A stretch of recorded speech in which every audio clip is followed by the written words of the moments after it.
মঙ্গলবার রাত 11টার দিকে গুলশান 2-এর 81 নম্বর সড়কের কনকর্ড কটেজের দিকে মিছিল নিয়ে যায় একদল লোক। প্রত্যক্ষদর্শীরা জানান, বাড়ির সামনে গিয়ে মূল ফটক ভেঙে ভেতরে প্রবেশ করে বিক্ষুব্ধরা। আমরা দেখতেছি যে অনেকগুলো প্রায় 50 জন লোকের মতো হইবে পোলাপান এই ভিতরে ঢুকে গেছে গেট ঠেললে। কালকেও আসছিল, কালকে ঢুকতে পারে না, কালকে গেট বন্ধ আছিল, কালকে 10টা থেকে রাত 2টা পর্যন্ত আছিল। সিকিউরিটি গার্ডকে বলছিল যে গেট খোলার জন্য, উনি খোলে নাই। পরে একজন গেট টপ করে ঢুকছে, ঢুকে পরে উপরে চলে গেছে ওনারা। পরে ভবনের 5 তলার বাসায় ঢুকে তছনছ করেন আলমারির ওয়ার্ড্রপ, লাগেজ থেকে শুরু করে বিভিন্ন সরঞ্জাম। রাত 12টার দিকে ঘটনাস্থলে যায় গুলশান থানা পুলিশ।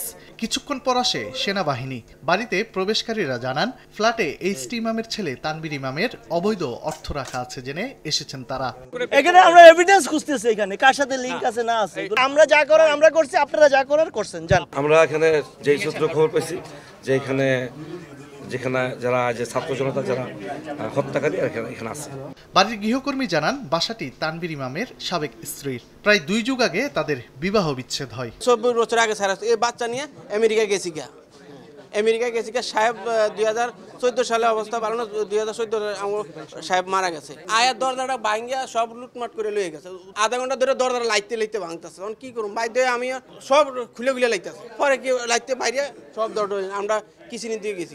রাত 2:30টার দিকে গণমাধ্যমের উপস্থিতিতে ঘটনাস্থল ত্যাগ করে তল্লাশি চালানো বিক্ষুব্ধ জনতা। এ সময় তাদের কেউ কেউ নিজেদের সাধারণ জনগণ বলে পরিচয় দেন। গণমাধ্যমের সঙ্গে কথা না বলে পরে চলে যান আইন শৃঙ্খলা বাহিনীর সদস্যরাও।